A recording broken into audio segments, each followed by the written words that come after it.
tidak lepas juga dari terjadi advokat sudah di dalam tataran 10 tahun lah. Kita masuk ke perpecahan. Apa kaitannya perpecahan organisasi? Karena semua orang sekarang bisa mendirikan organisasi advokat Hmm. yang Selamat pagi. Advokat adalah profesi yang terhormat atau officium nobile. Karena menyandang officium nobile itu, seorang advokat dituntut untuk menjaga perilaku, perbuatan, dan tutur katanya. Tugas dan fungsi advokat adalah memastikan bahwa hukum itu berjalan dengan semestinya. Untuk itu, dibutuhkan integritas yang kuat dalam diri seorang advokat. Untuk membahas mengenai integritas sangat berkaitan dengan etika profesi advokat.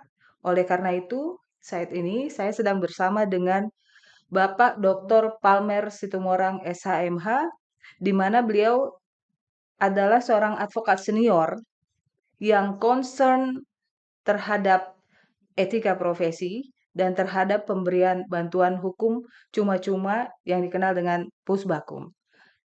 Apa kabar, Amang? sehat, sejahtera, puji Lar- Tuhan, alhamdulillah. tapi tambah gendut ya Ya, hawanya. sekarang ini apa? Udah kadang-kadang Waktu golf agak berkurang gitu Amang ya. waktu golf agak kurang. Karena ngurusin NTT ya eh, ngurusin AI ya. ya, supaya pulih dulu nih cabang-cabang yang sudah Ya. Dan Amang relatif cepet ya. Eh, kemarin baru lantik 8. ya dimulai dari Makassar Juni 12 cabang, 3 provinsi ya, Juni, terus Juli kita melantik 11 DPC Manado dan Jawa Tengah. Jawa Tengah yang sudah tidak aktif kita aktifkan. Nah, ditambahin selama ini masih aktif. Terus di Surabaya kita lantik eh, 12 DPC di itu bulan September, bulan Oktober kemarin itu kita melantik eh, 8 DPC di Sulawesi Utara. Jadi seluruhnya sudah ada 47 DPC yang tadinya vakum dan ditambah yang baru seperti contoh Manado itu tadinya hanya 6 tapi udah vakum sejak 12 tahun yang lalu ya. Ini senang sekali banyak senior-senior yang sudah umur 85 tahun. Termasuk Air Madidi itu kan DPC paling lama kita Iya, ya. Air Madidi, Amurang ya, Murang. ya, Amurang, Kota Mubagu dan banyaklah. Jadi bahkan yang dua itu adalah dari Sangir Talaut sana ya. Mhm. Malome, Malome gitu ya. Paling ujung udah berbatasan Filipina. Datang mereka. Datang ya. Ya, kelihatan bersukacita ya. Dan eh, semua mereka kelihatan lah dan appreciate betul bahwa kembali lagi HAI di negeri Nyur Melambai ya. Terutama ada dukungan dari teman-teman juga sebenarnya nggak bisa dilupakan baik dari segi keuangan ya pada datang terpanggil gitu karena mungkin dilihat serius ya ini karena memang dari sejak awal saya kesedihan hati saya duka di hati saya sebenarnya adalah tidak seharusnya AAI vakum ya. Nah, tidak terdengar dan juga memaksa saya harus muncul ke permukaan maka juga saya pikir maka terbaca juga oleh rekan-rekan media maka dinaikkanlah beberapa tokoh-tokoh AI untuk muncul di media sebagai komentator narasumber ya kalau advokat banyak perkaranya yang disorot oleh media karena dia memenangani kasus besar kan gitu. Tetapi kalau advokat diminta pendapatnya sebagai pihak ketiga yang tidak menangani perkara, tandanya advokat itu dianggap netral dan punya pengetahuan hukum yang baik. Itu bedanya yang dua itu.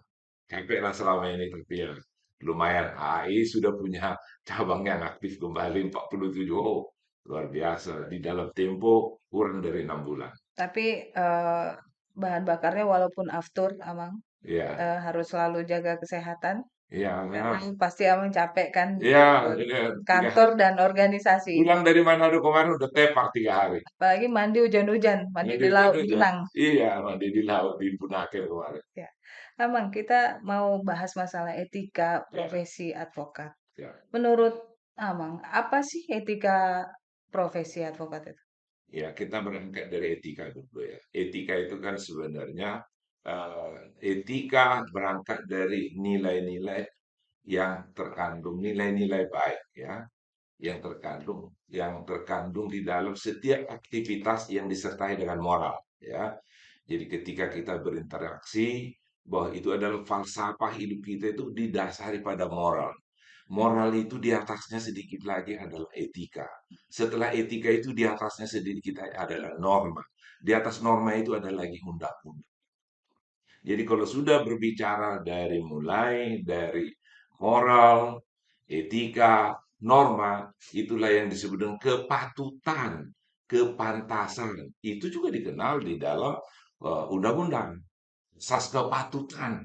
Itu makanya asas kepatutan itu lebih condong moralnya itu yang menjadi perekat karena undang-undang itu sendiri yang dibuat secara tertulis itu sangat sedikit. Kalau menurut Prof. Bagirmanan, undang-undang apapun itu hanya sebuah bayang-bayang. Bayang-bayang dari apa yang seharusnya garis-garis perjalanan sepatutnya kita lakukan di celah-celahnya itu direkat, dilengkapi, menjadi utuh setelah itu dijalankan dengan moral yang baik, etika yang baik gitu loh. Etika lah gitu yang baik kalau beretika ya udah baik pastinya.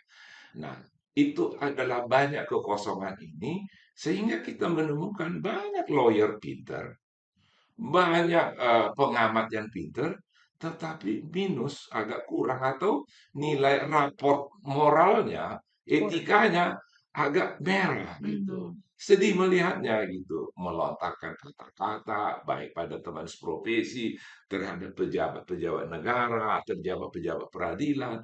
Banyak pilihan kata sebenarnya hanya tidak dilatih dan ada kecenderungan kita mungkin ketika kita di pendidikan, pendidikan moral budi pekerti sebenarnya yang Mhm. zaman dulu nenek moyang kita itu ada pelajaran Jadi itu budi ditekankan ya? pekerti. Nah, sebenarnya saya sudah senang mendengar Pak Jokowi di awal-awal kampanyenya itu mengatakan bahwa komposisi pendidikan moral, pendidikan etika itu lebih banyak dari pendidikan sains. Mhm. Itu cuman memang ini tidak mudah diimplementasikan, diperlukan apa leader strong untuk kepemimpinan yang kuat untuk menjadikan itu sebagai patokan dan itu betul. Kita tidak kita perlu orang pintar, tetapi jauh lebih kita perlukan orang bermoral. Ya, karena itulah perekat. Jadi moral itu adalah kalau ada undang-undang tadi itu adalah pasal demi pasal, itu tidak cukup menggambarkan sesuatu peristiwa sehingga orang tertib. Banyak juga mungkin Indonesia belum nyampe nasibnya ke tempat yang baik, di mana presidennya itu berasal yang atau mafhum soal hukum. Orang selalu menganggap bahwa membangun negara, membangun negeri itu dengan ekonomi yang kuat, dengan dengan ekonomi yang kuat, dengan mata pencaharian atau pendapatan yang tinggi, teknologi yang tinggi. Sesungguhnya sekalipun itu tinggi, kalau tidak kuat dasar hukum untuk membangun masyarakat menjadi maju, hukum yang saya maksud itu adalah hukum yang disertai dengan moral atau hukum yang berkeadilan. Hukum yang berkeadilan adalah apabila operator-operatornya itu mempunyai moral yang tinggi.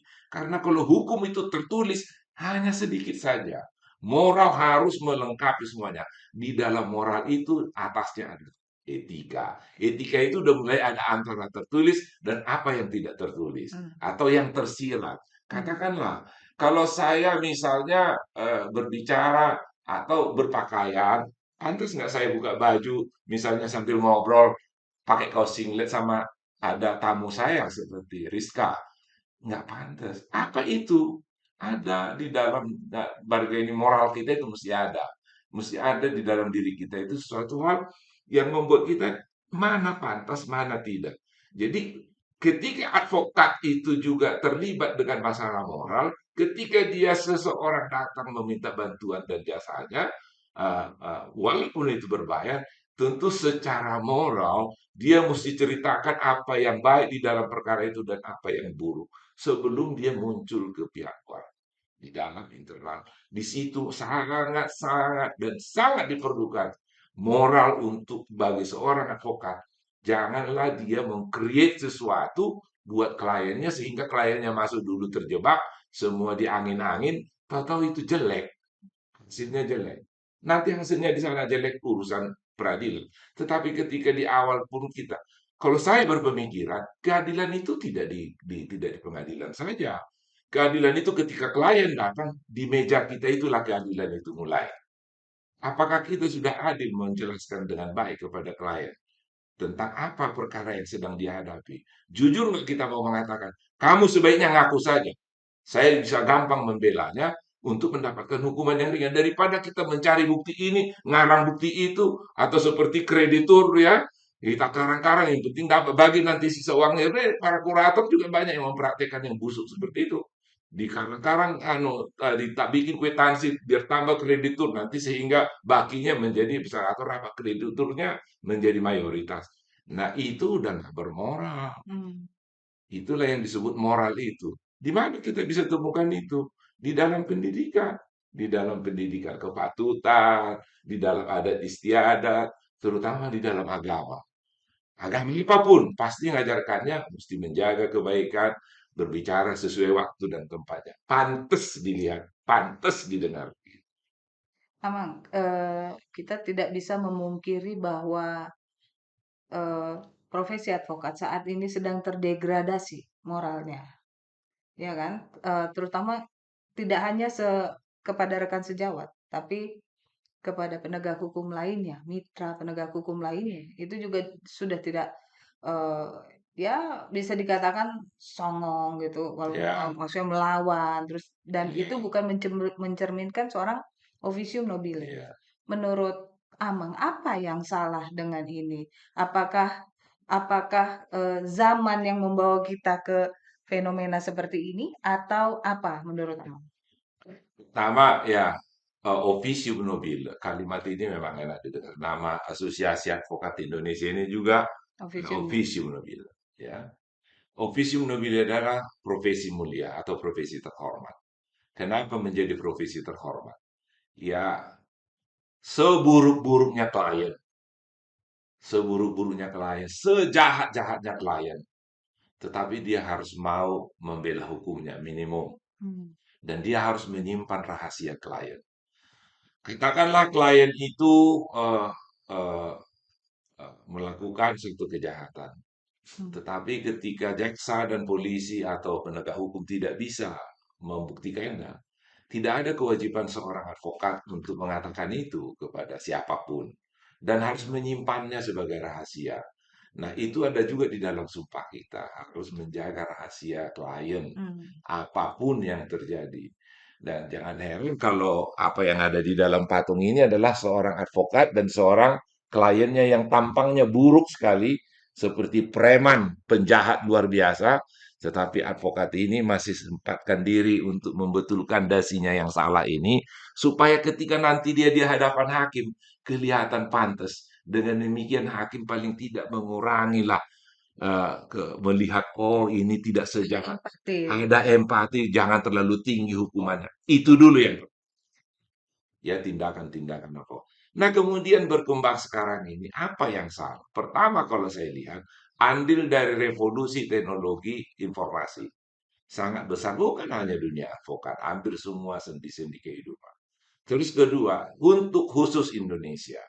Indonesia ini mengalami pemilihan yang langsung. Kalau saya Marga Situmorang calon DPRD katakanlah di Samosir gitu. Terus saya panggil lah semua Marga Situmorang. Kalau dulu itu ngerjain sawah juga dia mau gotong royong. Oh di Situmorang itu dia lagi kesusahan. Padinya sudah menguning. Hujan sebentar lagi tuh, ayo kita gotong royong. Gratis tenaganya gotong royong. Terpanggil.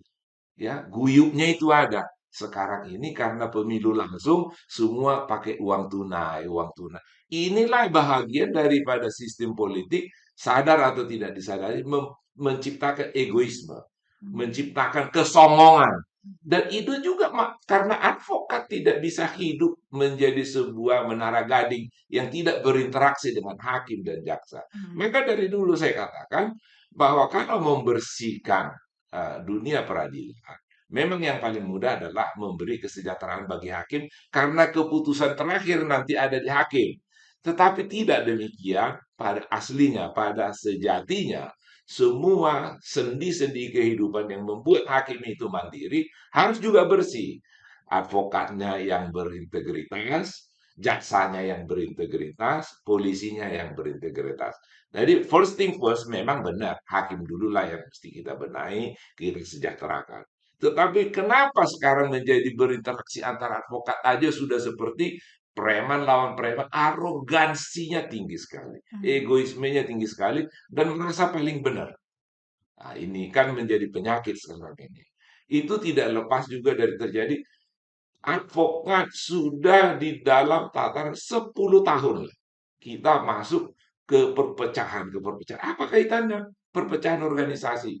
Karena semua orang sekarang bisa mendirikan organisasi advokat. Hmm. Ya nggak perlu dia sebagai badan hukum, yang penting ada kop suratnya, terus dia membuat pengumuman merekrut calon advokat, mengadakan PKPA, lantas dia didik atau tidak dia didik, ya bikin kartu anggotanya dan minta dinyatakan lulus, entah benar dia dididik atau tidak. Tidak ada politik kontrol dari pemerintah atau badan independen.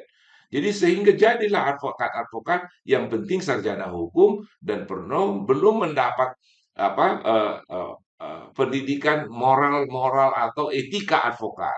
Jadi sehingga jadilah banyak sekarang ini seperti Menteri Hukum dan HAM katakan, kalau klien sekarang itu yang matanya jeli, tidak memerlukan advokat yang terkenal, justru tidak terkenal, tetapi pandai melihat lubang-lubang tikus di kantor polisi, entah di kantor jaksa, entah di kantor pengadilan. Jadi sekarang bukan adu skill namanya, adu Udah adu jauh, link udah kali jauh. ya, Adu link. adu Siapa jaringan. yang punya hubungan dengan siapa, jaringannya siapa gitu. Jadi itu yang menjadi yang membuat itu sedikit bukan lagi sedikit menurut saya sih sudah menjadi sudah menjadi eh, sudah menjadi eh, tren ya bahwa kalau mau berhasil semakin ada dikenal si A atau si B bahwa dia banyak memenangkan perkara atau dia punya link ke petinggi Polri, dia punya link ke petinggi hakim, ya kan? Ke yang punya link kemana-mana gitu. Itu yang dicari sekarang, Hmm. ya. Nah, ini meresahkan. Nah, kenapa kok orang yang seperti ini menjadi tumbuh subur? Kata orang sih, kata sebagian orang, Pupuknya subur. karena memang tempatnya subur. Oke. Iya. Jadi advokat-advokat itu akan menjadi advokat nakal dalam tanda petik, itu akan menjadi subur dan berjaya apabila kondisi hukum kita rusak. Hmm. Berarti Bila kondisi hukum rusak. yang salah adalah eh, keadaan kondisi hukum kita Ya, ya kita tidak bisa melemparkan keadaan kita kalau atau saya siap. berbicara di konsep advokat lah ya, di konteks di scope advokat, saya melihat bahwa di rekrutmen itu kita salah. Kesalahan itu dimulai dari Fakultas Hukum. Dia materi pelajaran Fakultas Hukum itu, filsafatnya sudah semakin sedikit. Orang kalau baca undang-undang, entah hakim, entah jaksa sekarang yang generasi-generasi 80 ke sini, mana mau baca pembukaan undang-undangnya. Padahal di situ filsafat daripada pasal-pasal yang dituliskan itu. Apa yang dimaksud dengan pemerintahan yang tertib, asas pemerintahan yang tertib, asas kepatutan, asas kepastian hukum, ya kan? Asasnya agak di belakang. Yang penting pasalnya yang dibaca. Oh, ini pasal unsur elemennya apa gitu. Jadi tidak lagi mau melihat ibarat seperti seorang artis pengukir, pelukis gitu ya, melihat kepada nilai-nilai falsafahnya udah ditinggal. Jadi kembali harus dimulai dari kampus, ya. Hmm. Sarjana-sarjana kita sekarang ini walaupun seharusnya tidak bisa langsung praktek begitu sarjana hukum, tetapi paling tidak harus kuat di falsafah. Filsafatnya dia harus kuat. Karena kalau tidak itu kuat, saya kira akan terjadi lagi yang seperti sekarang. Yang kedua, rekrutmen itu. Sekarang siapa aja bisa mendirikan organisasi advokat. Karena bikin PKPA dapat duit. Nah, ini dimainkanlah ini semua. Jadilah terekrut advokat yang seharusnya belum bisa. menjadi advokat karena banyak faktornya. Nah, inilah karena persaingan, bahkan sekarang sudah hampir 80 lebih organisasi advokat. Ini mengerikan, pemerintah sendiri harusnya mesti memberikan perhatian menertibkan ini. Harus memberikan perhatian dan mengajaklah apa yang terbaik. Apakah melalui regulasi, ya kan, legislasi, memperbaiki undang-undang, harusnya pemerintah tuntas lah, jangan seperti kemarin dicanangkan Undang-Undang Nomor 18 2003 untuk wadah tunggal, tetapi tidak dituntaskan. Bagaimana cara mendirikan wadah tunggal? Nggak ada pasalnya, ya kan? Nggak ada pasalnya. Kalau saya sih, saya pikir lebih cenderung pemerintah. Ini kalau kita mau bicara mendapatkan advokat yang baik, yang nanti kalau sudah ada advokat yang baik, paling tidak kalau ada wadah tunggal di bidang lembaga kode etik, kita punya kode etik yang satu, lembaga kode etik yang sama. Jadi mau organisasi apapun, kalau dia melanggar, nggak usah di organisasinya diadili, di organisasi tunggal itu. Jadi ada yang tunggal itu adalah lembaga kode etiknya, dewan kehormatannya, terus kode etiknya sama, terus yang ketiga rekrutmennya ada standar. Yang tiga ini kalau sudah jadi, maka akan mengerucut. Paling tidak di skop advokat akan kembali, bisalah diharapkan kembali ke julukannya kepada apa sebagai profesi Yang terhormat. yang terhormat. Berarti menurut Amang yang harus diperbaiki pertama adalah landasan. Ya, harus kita berangkat konsepsionalnya, konsepsinya harus berangkat dari sistem yang dibangun. Ya. Ya, selama sistem rekrutmen ini semua orang bisa menjadi advokat, bahkan sekarang ini tuh menjadi tong sampah profesi advokat, yang pensiunan sana, pensiunan sini, pensiunan sana, semua yang penting ada kartu anggota dan Ya. disumpah. Dan siap-siap nanti para pelaku obstruction of justice yang 97 Iya, yang mungkin nanti akan berhentikan dari lembaga itu iya, akan masuk menjadi iya, advokat iya. ujung-ujungnya Dan gitu. siapa yang kontrol itu? Tidak ada. Tidak ada. 2-3 tahun lagi juga orang sudah lupa. Menjadi ketua alumni lah itu nanti kan. Menjadi, nggak ada yang sensor itu. Ketua alumni, jadi advokat. Advokat itu jangan dipandang sebagai sesuatu yang remeh. Dia punya imunitas. Dia kalau menyuratin dipercaya, karena yang dilihat kok suratnya. Padahal kalau kalau lihat siapa sih sebenarnya nama ini kan tidak semua orang tahu. Tapi kalau diselidik ke belakang, jangan-jangan juga mantan penjahat, ya. Ya, makanya kita bicara eh, imunitas, artinya kita berbicara hak istimewa dari seorang advokat atau Ya, privilege, ya, Amang ya. Yang disandang oleh seorang advokat itu adalah imunitas. ya, Nah, itu menurut Amang apa imunitas itu? Karena banyak yang menyalah tafsirkan, ya, tafsirnya diperbebas nih, ya, diperluas. ya, Bahwa imunitas tuh menurut saya begini, tapi padahal ya, apa itu ya, imunitas dan ya, kapan ya. imunitas itu boleh untuk seorang advokat?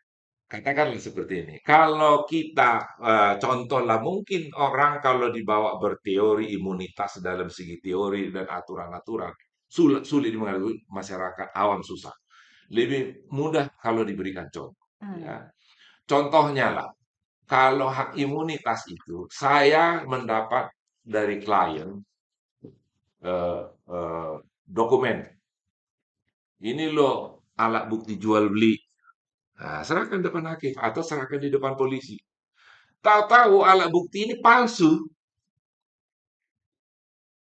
Pengacara nggak, advokat tidak boleh dituntut soal itu. Hmm.